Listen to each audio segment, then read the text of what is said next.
Hello. Today is May the 5th, 2023, and this is my recap of the 2023 Dallas Cowboys NFL Draft and some observations about the rest of the NFL Draft for some of the other picks. This draft started out with a lot of promise in terms of what could be. There was a lot of attention, maybe not a lot of attention, but a lot of sound coming out about what needed to be done to replace Zeke Elliott's production, which of course the Cowboys re-signed Tony Pollard to a franchise offer. And by signing him to a franchise offer, locked him into 1 year at $10+ million. And so the name of Bijan Robinson, running back for the Longhorns, kept coming up. Now, many of the talking heads said that Bijan was probably one of a few true first-round talents in this draft, along with Jalen Carter and possibly Will Anderson being the only real locks. You have to throw the quarterbacks in because, of course, that's the primarily most important position in the NFL. So there was a thought that, there is no longer a premium paid to having first-round running backs. So there was a possibility in the talk, of course, not in reality, that Bijan might slide to 26, and therein the dilemma would lie for the Cowboys and say, hey, what do we do if Bijan's there? I mean, do we pass on a potentially generational talent? There was a lot of talk about him being the best prospect as a running back since Barkley, and some comparisons to Barry Sanders with a little bit more size and power, which is a big thing to say, considering that Barry is arguably the best back, or one of the top 3-4 best backs in NFL history. Then his stock started to rise, and the potential of him dropping out of the top 10 became pretty evident that it wouldn't happen. So for us Cowboy fans, for me at least, the terrifying idea that he would be going at number 10 to the rival Eagles was kind of scary. Having to see this kid twice a year, adding that dimension to an already powerful offense and really solid roster was, kind of spooky. Luckily, he went at 8 to the Falcons, which I think is a good fit for him and for them. And I wish him the best. He's a Longhorn. I got to watch him a lot, and I thought he was just fantastic. So the draft continued. As it continued to go, some surprising picks were there. And so at 26, the Cowboys had kind of their option of what they wanted outside of the tight ends, because there was some talk about them wanting a tight end to replace Dalton Schultz. Of course, Dalton Schultz, who went to the Titans, now has been a security blanket for Dak Prescott. So the talk was maybe Michael Mayer out of Notre Dame, or possibly Dalton Kincaid out of Utah. So it seems like the Cowboys put out a lot of disinformation. And, I follow them very closely, and I typically have a pretty good idea of which players are going to go in the top 20 and pretty much to which teams. But the last few years, I've just had no finger on the pulse of where the Cowboys are going to go. So I think they've done a really good job of putting some misinformation out there, or at least not really showing their hands, or maybe they're really obvious about what they do, because they eventually draft kids that they bring in for their 30 interviews, and this year was no difference. So sitting there was Joey Porter, sitting where was Nolan Smith, sitting there was Steve Avila, sitting there was Osiris Torrance, the guard from Florida. Jahmyr Gibbs, the running back from Alabama, was no longer there because the Lions took him kind of early too. Well, early at least from what the projections were, right? Maybe to the Lions, or at least seemingly from the reaction on the screen from their war room, they were jumping up and down, which I think every team does, because they're all going to say, "Oh, we got our guy." But the Bills jumped ahead of the Cowboys and drafted Dalton Kincaid, kind of thinking that they were going to jump in there and take a guy that the Cowboys wanted. But really, it seems like all along, and from the background video of the Cowboys war room where Will McClay was discussing whether they wanted to draft the offensive lineman Bergeron from Syracuse or Mozzie Smith, whom they eventually took. They have not taken a player like that since they drafted Russell Maryland in the 90s. And I remember when that happened, it wasn't a pick that people were like super thrilled about, even though Russell Maryland was a dominant defensive lineman at Miami coming out. And of course, what happened in that era was super special. So that's kind of been the problem for the Cowboys. I mean, I don't think that's been the problem why they haven't made it past the second round of the playoffs. Clearly, when you can hold a powerful team like the 49ers to 19 points and your offense only puts in 12, that's a big deal. But the problem is that they just can't seem to close out games because teams can gain first downs in must-have situations in the fourth quarter because the defensive line just doesn't have the kind of muscle to make those kinds of stops. And so if you look at the teams that have made progress and have gone further in the playoffs, like the Eagles and the Chiefs and the 49ers, those guys are stout up the middle. The Eagles did it again this year. They drafted that kid Jalen Carter, who has the potential to be a very special player. And it seems like if he can, mature some and grow, you pair him with the kid they drafted last year, Davis, and the holdover veteran Fletcher Cox, and they're stout. And that's that they lost Javon Hargrave to the 49ers, who took him from the Eagles to also stabilize their interior line a little bit because they've had some losses in personnel. But the trenches is where people win. And so a lot of us thought maybe they'd go offensive linemen. But, I did watch that closely, and I didn't think there were any linemen left that were worthy of the 26th pick. I thought Torrance and Avila were second-round picks, and that's where they went. I worried about the kid from Florida, Osiris Torrance, because I can't really think of a single dominant offensive lineman from Florida. Either he's interior or tackle or center. And the last one we drafted was Chaz Green, and that was a nightmare. So I'm not saying he's Chaz Green, but from the film, it looks like he has a tough time getting to the second level. He's not really athletic. He's a really large guy. Very powerful, but maybe in pass pro he's not as good. And obviously the Cowboys know way better than what they're doing than I do. So they were able to pass on him in the second round. And Steve Avila went pretty high in the second round. So the Cowboys really didn't have a shot at him. But they did draft Mozzie Smith. So now you pair him and Osi Odigizua in the middle. You also have Jonathan Hankins in the middle. Now it becomes a numbers game for Gallimore and Bohanna to see who's going to stick around. Maybe Golston comes inside.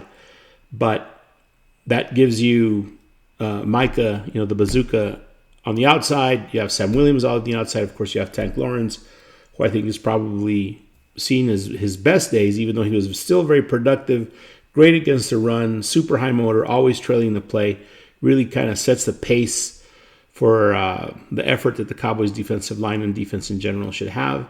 So they passed on him. So they passed on Nolan Smith and didn't fortify that outside rush anymore. I mean, you still have Fowler, you still got Armstrong. So I think the Cowboys felt that they were good there. And I also think that they feel they're doing pretty well on the offensive line. So I think they're going to go best five, which your best five, at least on paper, will be once he's healthy, once Steele is healthy, you'll have Tyron at left tackle, Tyler at guard, Biadasz at center, Martin at right guard, and then Steele at right tackle. That might not be the way the season starts. You might end up with Tyron at right tackle, and then some combination of either Idoga, who they signed, or this kid Willetsko that they've been talking about, maybe this kid Ball that they drafted last couple of years. And so, or Matt Farniok, those are all your veterans. So that's how the first round broke out. They drafted Mozzie to fortify that defensive line, which isn't a sexy pick. He's not a receiver. He's not a fast backer or anything like that. But nonetheless, he is a solid interior lineman. and he seems to be super powerful, big personality guy from his interviews. He's a very smiley dude with seemingly a lot of power. And so I think that's important. It's important for the Cowboys to have that. And they talked about him having upside in terms of learning some pass rush, not just being a run stopper guy. And that will definitely help the pass rush, especially Micah. Brian Baldinger, whom if you don't follow on Twitter, does a great job. And on YouTube, they're called Baldy's Breakdowns, and he goes, former NFL lineman and longtime analyst, does a great job of breaking down film and really explains the way plays are. There are a lot of us that think we know what we're doing, whether we played it at a higher level or not. But with every defensive scheme, you don't really know whose job it was to do what. But when you have a guy like that who was actually in the trenches, you can identify stuff. And the way he pointed it out was, Micah's production slowed down because even if they tried to stunt him into the middle, he was going into double and triple team situations where other guys on the line were not winning in their one-on-ones. They weren't able to create the pressure that Micah can produce because the interior guys and some of the outside guys couldn't win their one-on-ones. And so a guy like Mozzie will eat up two people. I mean, he's just a big dude. He's going to eat up two people. He's going to slow things down. You're not going to see high tackle numbers from this guy. You're not going to see big sack numbers. You're not going to see a lot of TFLs, behind the line of scrimmage. But what he will do is he's going to keep guards, fullbacks, pulling tight ends off of Leighton Vander Esch, Damone Clark, if Micah plays a little linebacker, and whoever else is back there. So those guys are going to have the opportunity to be more impactful in the game and make hits in the hole instead of 3, 4, 5 yards down the field. So that's where I think Mozzie was a really good pick. Again, not a sexy pick, but very effective. And so that was round one. Round two, again, there were opportunities to draft players there that people thought the Cowboys might draft. They looked at, I thought that kid Darnell Washington, the tight end from Georgia, was a physical specimen, a freak athlete that put up fantastic athletic numbers at the combine. But it turns out that there were some concerns about a knee injury. And so the Cowboys passed on him and instead drafted Luke Schoonmaker from Michigan. So they went back-to-back Michigan guys. And while Michigan is in the Big Ten, and the Big Ten is not the SEC, but the SEC is definitely known for trench players. Offensive linemen, defensive tackles, tight ends. The Cowboys now, that makes the fourth tight end from the Big Ten. You've got Schoonmaker and McCown from Michigan. You have Ferguson from Wisconsin and Hendershot from Indiana. Right? Now, where Schoonmaker is different is that he also tested out really high on the athletic scale, which it's a metric that measures your short area quickness, your speed, your long jump, your high jump, all those different things that really kind of measure your overall athleticism, not just your 40 speed. But the kid's a 6'5 plus guy that is already the best blocker probably on the team and has some flexibility in seam routes, good hands seemingly. What a lot of guys on the radio for the Cowboys called a flexy sexy guy. I mean, he doesn't look like he's going to be another Kelsey, but he looks like he could be another Witten, maybe with a little bit better run after catch ability. So that was a good pick. But again, they passed on Osiris Torrance there. They passed on Darnell Washington there. And, those will always be questioned. What will those players do in the NFL versus the players that the Cowboys drafted? Now, in the third round is where some people feel they may have reached a little bit, but I think the Cowboys figured if we pass on him now, he won't be there in the fourth. And they drafted DeMarvion Overshone from UT, so hooked him. And I got to watch that kid a whole bunch. He came in as a safety, but beefed up enough to where he's a linebacker now. A lot of impact plays. There's some questions about how good of a tackler he is in space. But then again, you're talking about world-class athletes that make it difficult to tackle. And if any of you have ever try to tackle somebody with nobody around you or no sideline. It's tough business. But he's a long-rangey guy, and I think they're looking to replace the productivity they lost in Luke Gifford, who went to the Titans. And this kid looks like he could be something. It's possible that he beefs up. Maybe he has some off-the-edge ability as well for pass rushing. He's definitely long and rangy. I think he's going to be a plus in coverage. And he's a willing, aggressive guy who likes to get his nose in there. And so that pick right there, I think, is going to kind of be the linchpin of how successful the later round picks for the Cowboys will be after day 2. This was an end of round 3 pick that they made, and so we'll see how overshown Agent Zero does for the Cowboys. I think he'll do well. He's definitely be an upside guy with special teams opportunity, and will definitely contribute to the Cowboys year 1, at least in that way. The Cowboys linebacker core, if you take Micah out of the equation, and if you've seen recently saying he needs to bulk up a little bit more, I think a lot of us lost our damn mind thinking, oh crap, he's going to go from 245, 250 to 270. The guy says, no, I want to play at 255, because he's having to run into, really big dudes. And at the end of last year, he's nicked up. And if any of you don't believe it, the equivalent of an NFL tackle is a 20 mile per hour automobile accident. Now multiply that throughout the course of every single play, your body takes a beating. And so I think he does need to put on a little extra body armor, which will be good, and without impacting his quickness and speed along the way, but adding a little power. So I think that's great. But what that did was, maybe put into question how deep the linebacking core is. They re-signed Van Der Esch. They have that kid, Damone Clark, who they drafted in the 5th round last year with that neck issue, but he really came on strong. Kid's super fast. He looks like, he wears Tony Dorsett's old number, but he looks like Tony Dorsett on steroids. You still have Jabril Cox. You still have Harper, the linebacker they drafted last year who was injured, who also looks promising. And you added Overshown to this draft class. So I think that fortifies the linebacking core, and his athleticism will shine. Now, in the 4th round, there were still some other recognizable players, but the Cowboys went with Viliami Jr. Fehoko out of San Jose State. He is of no relation to Simi Fehoko, who was a wide receiver the Cowboys drafted a couple of years ago out of Stanford. But this kid was the defensive player of the year in his conference, which is not a Power 5 conference, but nonetheless, super high motor, very strong guy. Seemingly will need to add a little weight to be able to play inside.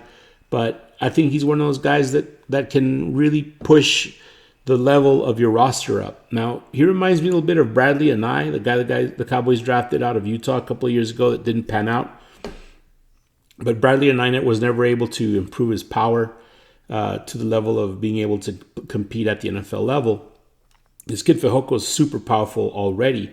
So I look forward to seeing his development and growth and see what role he plays on the Cowboys this year and going forward. Now, he may not be related to Simi Fehoko, but he is related to Vita Vea of the Buccaneers. And if that bloodline pays off, Vita Vea is a monster. It would be pretty cool to have this Fehoko pay off to be a monster as well. After that, they drafted Awesome Richards, which is pretty cool that his first name is spelled ASIM, but it's pronounced Awesome. He is a left tackle, potentially guard. He may be a little too long to be a guard, out of North Carolina.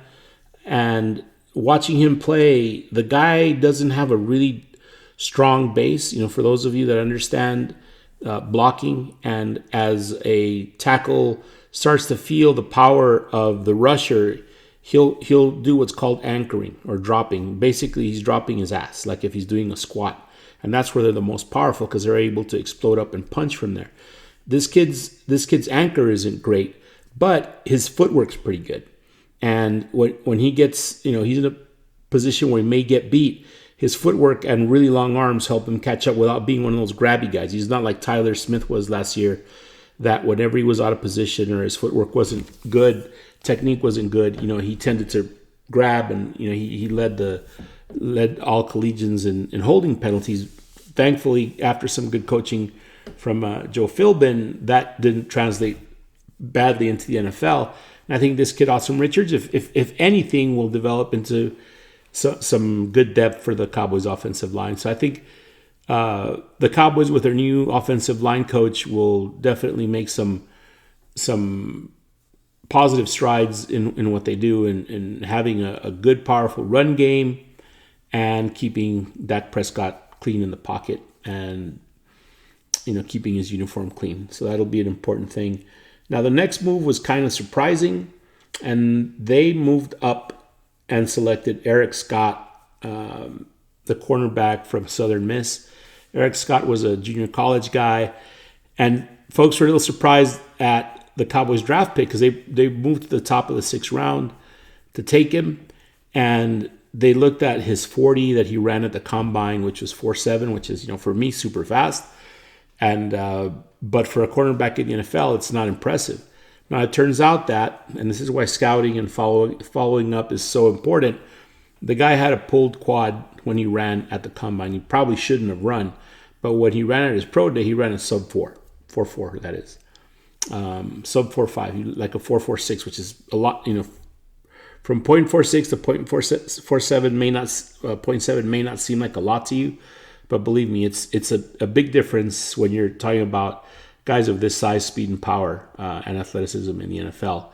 Now, from what I'm hearing is the Cowboys see him as this year's Deron Bland, which they took last year in the 5th round, ended up leading the Cowboys in interceptions last year with 6. Lots of pass breakups, long-rangey guy, very willing tackler. And it looks like they drafted him because they see that kind of potential in him.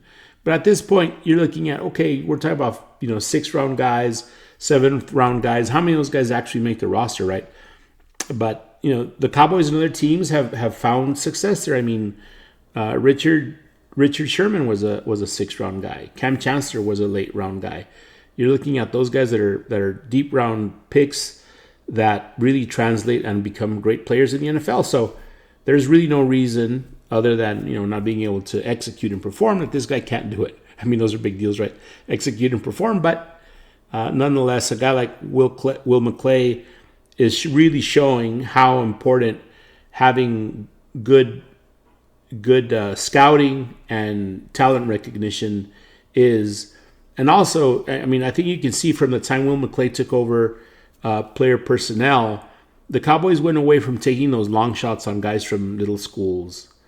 And you see them drafting from Power 5 conferences, Big 10, SEC, Big 12, Pac-10, Pac-12, all those conferences is where the Cowboys are taking guys from.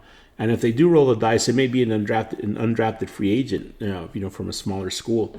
And I think that's important because, SEC games, there's guys that are playing in the NFL from those schools every single Sunday on every single team. The top 10, 20 kids picked in the draft, it was full of Big Ten SEC guys. So I think it's important and valuable that the Cowboys have done that. So they did that again this season, and they capped off their draft with possibly one of the coolest stories. And people say, well, yeah, it's a cool story. And by people, I mean other observers, other commentators. When they drafted Deuce Vaughn of Kansas State, another Big 12 guy. Not a big guy, but from the Big 12, he's not your conventional back in that he's not the biggest dude. He's only 5'5". But if you look at his production in college against the same competition that Bijan had, he was actually more productive than Bijan. I'm not saying he's going to be better than him, but I'm saying that in college he was more productive. His yards from scrimmage and his overall yards were super productive. He's a return guy. He runs good screens. He's between the tackles guy, very quick, catches the ball well. He's a willing blocker, but obviously at 5'5" and his weight, he's not going to be putting anybody back on their heels. But I think he may bring an element to the Cowboys that they haven't had or haven't used right. And hopefully with this offense with Brian Schottenheimer, they'll do a better job of utilizing him than the Cowboys with Kellen Moore did of utilizing Tony Pollard. And I remember in the past few years, up until last year, all of us were clamoring for Pollard to get the guy 15, maybe plus touches a game and give him a chance to really grow. I think the same thing is said here for a kid like Deuce Vaughn. Get him the ball 8 10 times a game, and not on a jet sweep like when they had Lucky Whitehead. That every time he came in, they're like, "Oh, guys, heads up! The guy with the red hair is going to run a jet sweep," because that's the only damn play they ran for him. Use the guy, use him out in space, run a screen for Pete's sake. Cowboys haven't had a good screen game since Tony Dorsett and Preston Pearson were Cowboys. So I think it's really important to if this kid's going to make the team, that they use his skills properly for the type of player, the dynamic player that he is. So that was Deuce Vaughn at that pick. The last pick was kind of a 7th round guy, number 244, Jalen Brooks from South Carolina, 6'2", 205. Went to the combine. Was he seems to be on paper just what they call a jag, just another guy. But obviously the Cowboys saw something in him that made him worthy of a draft pick, and not being a guy off the street. And as usual, the Cowboys were very active in the undrafted free agent market. There were a handful of guys that they actually paid some pretty good money to. That kid Earl Bostic, the offensive tackle from Kansas, they paid him some good money. Hunter Lipke, the fullback from North Dakota State, which I think we get ahead of ourselves oftentimes, and just because we see a white fullback, we start seeing what are they called, the sugar plums in our head. And I've heard, hey, this guy reminds me of Kyle Juszczyk, Juice for the 49ers. That guy's a stud. That guy blocks, he catches passes, he runs the ball. He's a super athletic guy, which on paper this kid looks like, and Coach McCarthy's always utilized a fullback in his offense. In the last couple of years, it's been Connor McGovern that goes in there for those jumbo plays. But if you had a threat, a guy who did a lot of the carrying of the ball at North Dakota State, as their primary running back, but is built like a running back, then maybe he does have that kind of potential, right? And he can fulfill that. Seems to be like he's a hard worker, and I think he falls into a good situation where, as a UDFA, has a chance to make this squad. They also signed a kid named Isaiah Land, who I'm kind of excited about. He's a linebacker from Florida A&M. He had offers to go play at Georgia, at Alabama after he went into the portal, but he stayed with the Rattlers. He went to the Rattlers and had a really good season. And now, again, not a big school. It's an HBCU, so you don't necessarily see the best competition. But from a physical perspective, the guy seemed like he's the real deal. People were really excited about him with his length and size and quickness combination. He could really turn out to be a good player. They kept Marquise Bell last year on the roster, also from Florida A&M, and that kid looks to be potentially something down the road. But so does Isaiah Land. They signed D'Angelo Mandel, the corner from BYU, and also wide receiver David Durden from West Florida. And the guy who I think has the best chance, if the numbers work out in his favor, is a kid named Darrell Johnson from Liberty. Liberty's a small school. This dude manhandled his competition. He was like a man amongst boys. Now it'll be seen if the same thing translates into the NFL, because now you're really playing with men. So we'll see, and that makes training camp that much more exciting. It seems like it's really far away, but before we know it, the smell of freshly cut grass and that sweet sticky spray that they spray us with before getting tape, old days stuff, right? Will be upon us, and we'll start talking again about, hey, Super Bowl number 6, right? We can all hope that will happen.